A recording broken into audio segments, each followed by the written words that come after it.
With the annual Boao Forum around the corner, China vows to further open up and reform its economy. But how can policymakers cope with the severe adversity of the Chinese economy and avoid a trade war to commemorate the 70th anniversary of the PRC? What messages will this year's Boao deliver? How can regional integration of Asian countries, along with the RCEP and the AIIB, set a new pace for globalization? To discuss these issues and more, I'm very happy to be joined in the studio by Wang Huiyao, President of the Center for China and Globalization, and Jake Parker, Vice President of China Operations at the U.S.-China Business Council. We'll also speak via satellite to Hong Hao, Chief Strategist at the Bank of Communications in Hong Kong. That's our topic. This is the Dialogue. I'm Yang Rui.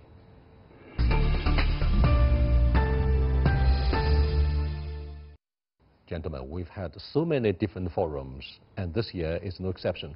How is a Boao Forum different from all others? Well, I think this is actually a very unique forum. Actually, Boao started the same year China joined the WTO in 2001, so it's already quite a number of years now. But actually, you see, in the world we have Davos, as was first Boao was modeled at. And then we have also Munich Security Conference, which is also a very famous forum I just attended this year. And also we have a new conference like Paris Peace Forum. So there's a variety of on different continental forums, but yet there's no forum that focuses exclusively on Asia and China as well. So I think that Boao Forum plays more role now in terms of focus on Asia, but Asia now is such a growing big part of the world. It's half of the world population and half of the GDP, and it's kind of taking more percentage in the coming decades. So Boao, I think, has to find its new leading, at least one of the leading roles in shaping the global agenda, in setting the new theme, and also looking forward for consensus, not only within the Asian circle but also around the world. So it's a Boao Forum is a forum for global leaders on Asia and its connection with the rest of the world. Jake, I'm a little bit surprised that Henry put the Munich Security Conference, Paris Peace Paris, on the same list with the Boao Forum for Asia, whose first Secretary General, Mr. Long Yongtu, happened to be the chief negotiator of the Chinese delegation for our entry into the WTO. Does it mean that our DNA for the first few Boao Forums were actually about economics instead of regional security like Munich Security Conference, Shangri-La Dialogue, or Paris Peace Conference Forum? Yes. So Henry integrated Boao into a broad context. Is that a big surprise for you? I think I would look at the Boao Forum more from an economic perspective. When I talk to our U.S. multinational company members, they tell us that they attend the Boao Forum to have the opportunity to hear from China's most senior leaders on the topics that are of greatest importance to them. Something like the World Economic Forum doesn't usually attract President Xi or Premier Li. This is a chance for a person at that level to speak to the broad business community, both domestically and for our multinational companies as well. It's also a chance for multinational companies like ours to have opportunities to speak on the sidelines with Chinese government officials at a very senior level when they may not have the same opportunities when they're based in Beijing, just because their schedule is a little more flexible and able to integrate with business. Oh, we're going to have 50 shades about the subject matter and the characteristics of Boao Forum in the global context. Henry, Boao Forum for Asia is sometimes regarded as the Asian Davos. The theme of the World Economic Forum this year focused on globalization 4.0. However, this year's theme for Boao Forum for Asia would focus on things like shared future and inclusive international community. Do you think we see more similarities or differences? I see some difference there also. For example, as Jacob mentioned rightly, Davos is primarily business. I mean, of course, it's getting more political leaders recent few years, but largely it was a business gathering and for the elite, global elite, to be speaking on that level. But actually, the Boao is an integration of the government top leaders, particularly from Asian leader countries, business community from all over the world, and the think tank academic community from all over the world. So I think that the topic, the issue they're talking about at Boao, particularly this year, even though on the name it sounds quite different, but I think in essence there's a lot of similarity as well.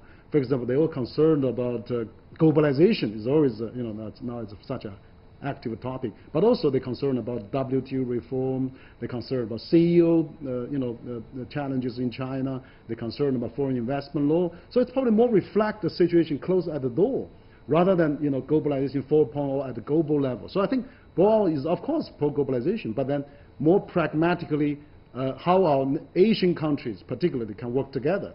Like talk about RCEP, probably CPTPP and AIIB, all those issues that are closer to the heart chest of the CEOs who operate in this part of the world, which is the fastest growing region in the world. So I think in that sense, there's a differences, there's also similarities, but it's more getting more attention, let's put it this way, from of all the people around the world.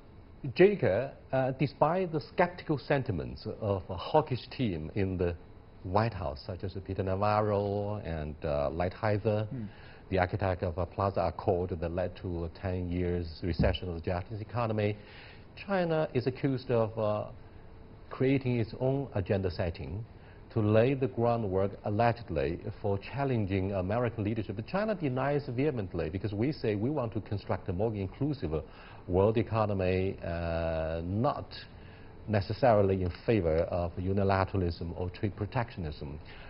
Now, let's assume, should President Trump look at the agenda of a Boao Forum, what would be the issues that he is most concerned with?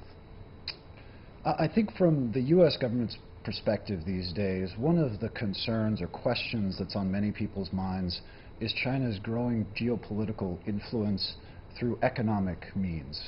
One thing that you hear about quite frequently in Washington, D.C. these days is the Belt and Road Initiative, how it's being financed by China's governments, whether the debt that's being taken on by Belt and Road countries is sustainable, and whether the infrastructure projects that are being developed are in the benefit of the country involved and have a real return on investment from the type of debt load that's being taken on. And I think that's one of the topics that the U.S. government would likely be interested in talking about.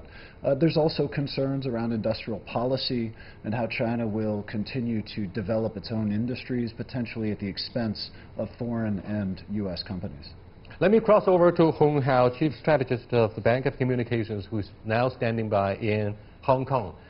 Hong Hao, do you think Boao Forum for Asia is yet another occasion for the formulation of China's roadmap of development? And do you think this is a very good opportunity for global brainstorming? What are your concerns on the agenda of Boao Forum? Yeah, I would say that it's a forum to promote consensus and multilateralism amongst the Asian countries. As opposite to the Davos Forum, which is focusing on global growth and balancing the global economy. So, on that remark, I would say that it's a great sort of forum to achieve consensus that is probably at the moment chaired by China, one of the leading economies in the Asian region. And also, because of the contribution that the Chinese companies and also the Chinese government is making towards the other Asian nations. I would say that the investment that China is spending along the Belt and Road is earning a lot of credits and also a lot of rights, to sort of set the consensus going forward. Harry, with both sides, the U.S. and China, negotiating around the clock to apply finishing touches to an agreement that hopefully would lay the groundwork for avoiding a trade war. What do you think of President Xi Jinping's remarks during last year's Boao Forum that what China pursues is a more open society, more open economy, and further reform of the economy? Yeah, I think that actually I can see that President Xi actually set the tune of actually the openness of China in the last year. For example, the foreign investment law come into place. China's substantially relaxed many entry barriers, like Tesla has 100% operation. ExxonMobil also has a big operation now. BMW is also at 75% operation in China. So that actually, Standard & Poor's now getting into China. So you see. And what about the service industry, financial services? Yeah, financial services like the Standard & Poor's, and also I think that the credit card company. So I'm sure that will come. But the most highlight is this foreign investment law. I think, of course, the implementation detail still yet to be seen. But I think the principle has been set, like foreign companies should be treated equal, but also environment, no forced technology transfer should be allowed. I think most impressive message President Xi said last time abroad. So we should rather open sooner than late. We should open wider than narrow. That was his message last year. So I think that it just people at all levels of bureaucracy should really roll their sleeves and working hard to realize those objectives. I can see now China-US is getting the terms finalized. But I'm sure, the trade will serve as a wake-up call and make everybody realize how, it's difficult to separate from each other. Decoupling is impossible. So I think that's probably the message that we should continue to hammer that at Boao Forum. Jake, we see many dramatic events taking place these days around the world, like Yellow Vest protests and Brexit due to the rise of populism. What do you think of the impact of, say, populism in shaping unilateralism, protectionism? Do you think politicians are likely to get more inward rather than being more open? And do you think China will make a difference? The populism question is one that people have spent a lot of time researching in the United States, and it comes down, at least in my country, to an idea that this generation may not be better off than the generation before them. And that's a very difficult thing for many people to deal with. So in the past, if you didn't go to college and you could come back home, work your way up as a manufacturer on an automotive production line, and expect to be in the middle class. That's no longer the case. And unfortunately, as a result of this lack of opportunity for this generation, many politicians are using this as an inflection point to blame China or to blame globalization or to blame trade, as opposed to talk about the realities on the ground, which is productivity is increasing, there's more industrial automation, and as a result, the individual is no longer going to be used as effectively on the production line than they would have been used in the past. The problem with populism is it's a lot easier to blame the outside than to look internally and educate your own populations, and that's something that unfortunately is going to be a dynamic that we're likely to see into perpetuity for at least the next few years, probably a decade or more. I think Jack has made a very good point. As a matter of fact, we feel that the global governance is falling behind the global practice. Particularly the surge of a multinational in the past several decades has been mushroomed all around the world, and then they are global resourcing, global revenue, and global chain and global income. But yet, the tax, the formalities. For example, a lot of companies now, for example, a number of companies making more money in China than the United States, probably, like all those auto companies, from Europe as well. Apple makes, 50 billion a year in China. A U.S. company makes 500 billion in China. But then, it's even larger than trade deficit.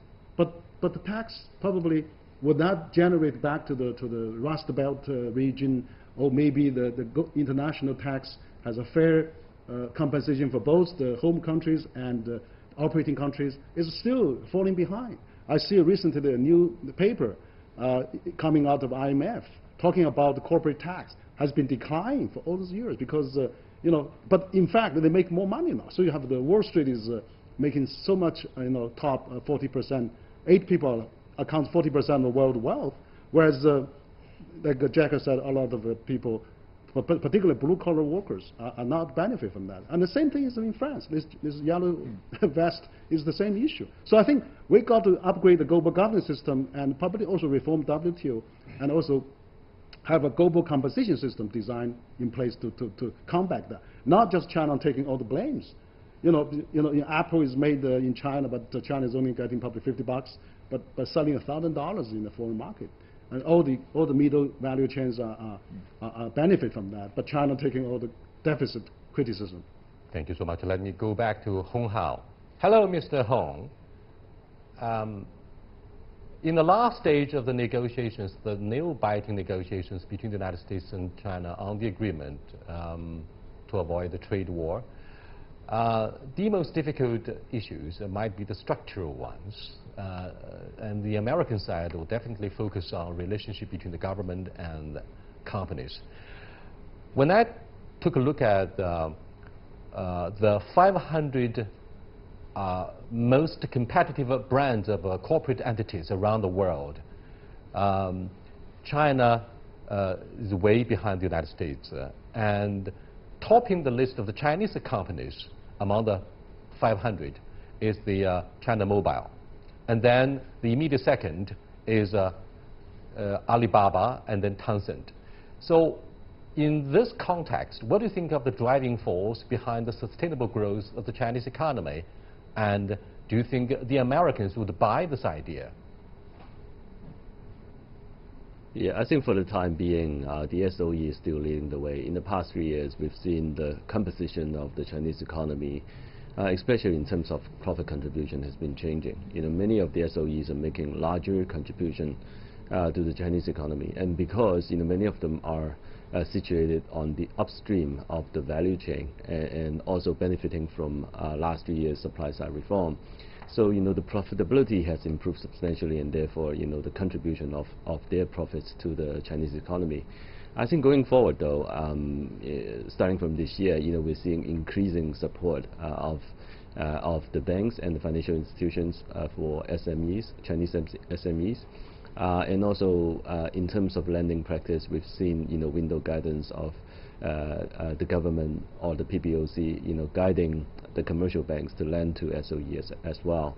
So I would say that the sort of a balance between SOEs, very large SOEs and SMEs in China will start to change going into 2019. But for now, because it's a structural change, it's probably going to take some time, for the new policies to roll out and see the effect of those policies. So one has to be a little bit patient, for the changes to happen. Thank you so much. You are watching Dialogue with Wang Huiyao, Jake Parker, and Hong Hao. We are discussing what will be the major issues on the agenda of this year's Boao Forum for Asia. Please stay with us. We'll be right back.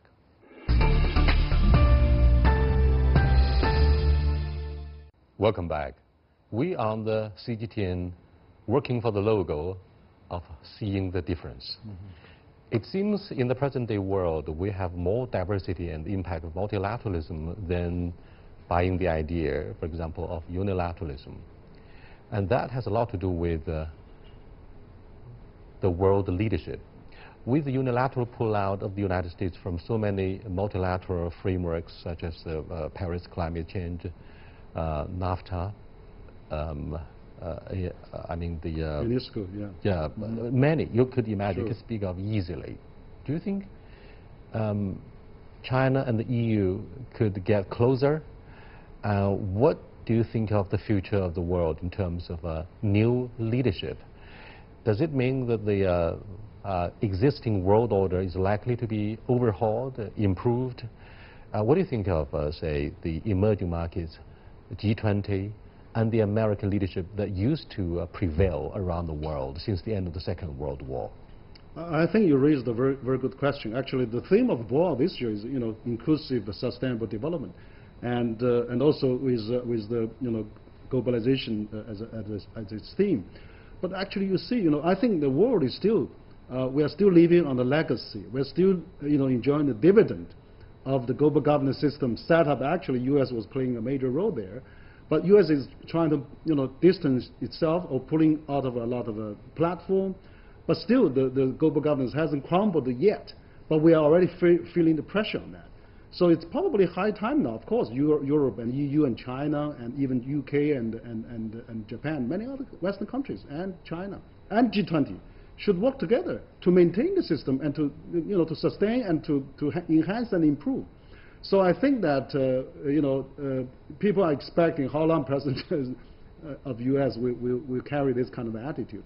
But it looks like, there's no wasting time. The people cannot wait anymore. And then also you see the rippling effect of this dysfunctional global governance system like WTO. So I think that WTO is probably the most outstanding example of how global governance, if it's come to stand still, then the global trading system is paralyzed. Then we are all in big trouble. So I don't think Europe or UK or Japan or Australia or any other countries, Brazil, India, what have you, would let this global system crumble. China, of course. President Xi said that Davos, that China is for globalization. So I think China should take some also active roles as well. For example, Belt and Road Summit is coming up in April. So I hope that maybe this Belt and Road can be more multilateral in system, like AIIB, so that can be welcomed, can be supported, can be fully enjoyed by other countries, rather than maybe bilateral. So I think that we have a lot of things to do to improve and support the global system. Let me go back to Hong Hao. Mr. Hong, you read lips of opinion leaders around the world, you'll find out easily that everybody's talking about the future of WTO, reform of this multilateral body.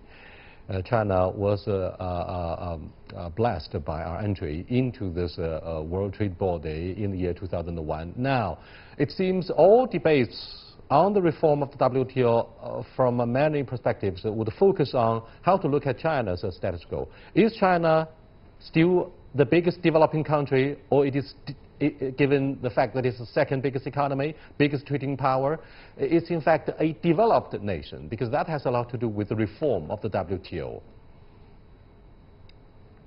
Yeah, I would say that people tend to look at China as one very large single economic entity. But in fact, when you travel through China, you will see that many layers and many tiers of economic developments that is happening within the Chinese territory. So, for example, the coastal area tend to be more developed, and many of the coastal cities are indeed can be counted as developed economies, if you measure them in terms of per capita GDP. But then as you travel inland, then you would discover a vast difference, between the inland economic development and those coastal ones. So I think for now, the Chinese government's policy really is to develop further inland and going towards the western part of the area, trying to bring them forward in terms of economic development. So I would say that it would be misleading to view China as one single economic entity, and probably on that basis, China can still not be classified as a developed economy. Yes, size does matter, Jake, doesn't it? And given the fact that our new generation of the leadership pursues a united China, unless we get united, China won't be called a powerful nation. So when we look at the issue of world leadership, China seems to be pretty humble, and we are humbled by these facts that we remain so underdeveloped in most parts of the country. I'd like to have the American thoughts. But first of all, do you think you represent a monolithic whole, a single voice of the United States, or do you think the spectrum of public opinions in your country remains so divided, so plural, it's very difficult to say who represents the real American voice? Well, I think we have a variety of different voices in the United States today. We have those who are from more of an establishment group, previous Republicans, what will be considered traditional Republican. Then we have the group that elected President Trump, who are more local.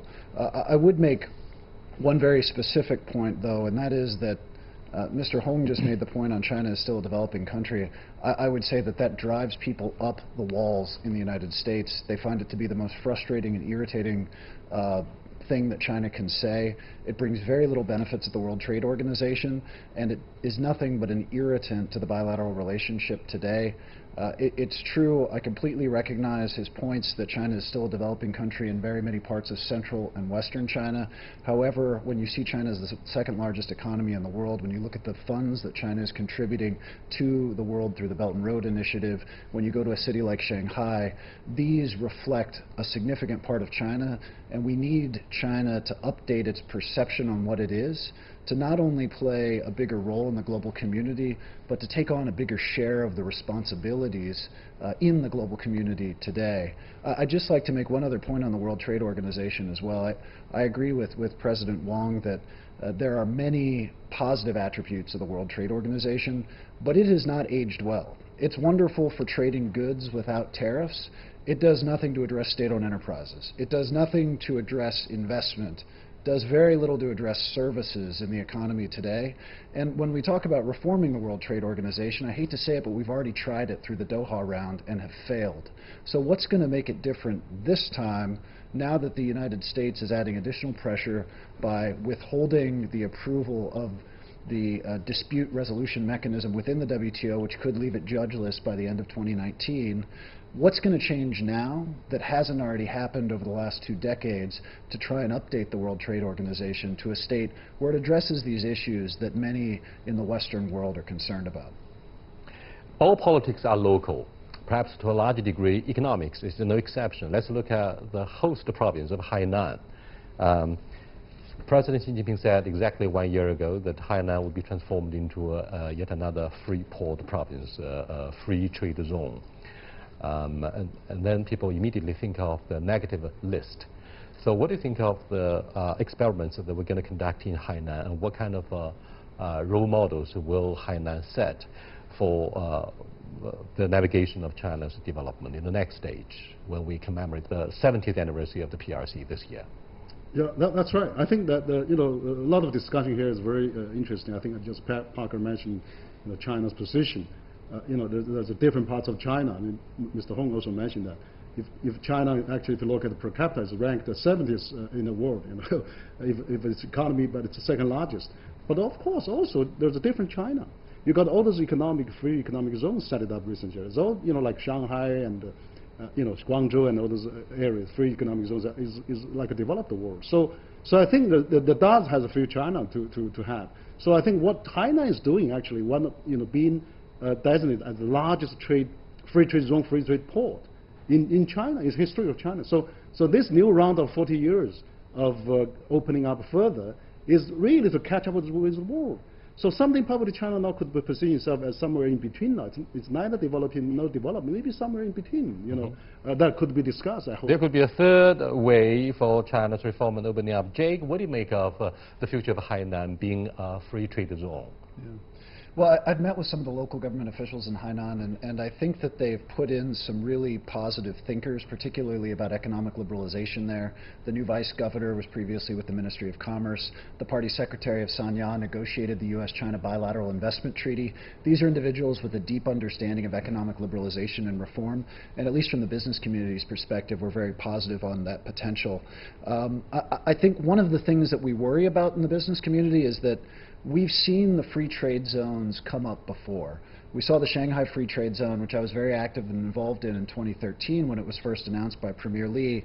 And what was announced at the time was this free trade zone would be a pilot for investment liberalization to allow more foreign capital to invest as wholly foreign-owned or as majority-owned in sectors that are currently restricted to investment, like financial services, like new automotive manufacturing, like seed crushing.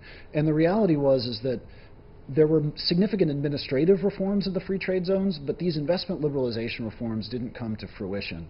So I think what we're looking for in the Hainan Free Trade Zone is whether or not there's going to be a little more risk taken to allow foreign companies to participate more fully in the market there. In fact, under the leadership of President Xi Jinping, we've embarked upon many competitive, ambitious mega projects or pilot programs such as Xiong'an and the Great Bay Area that connects Hong Kong, Macau, and mainland, 9 cities in mainland. And Hainan might be yet another role model for navigating the course of China's development. Boao Forum for Asia in 2019 would be a very good occasion to discuss these and other issues. This is a warm-up show about the Boao Forum, and we're going to have a dialogue with thinkers right there, so stay tuned. Until then, goodbye.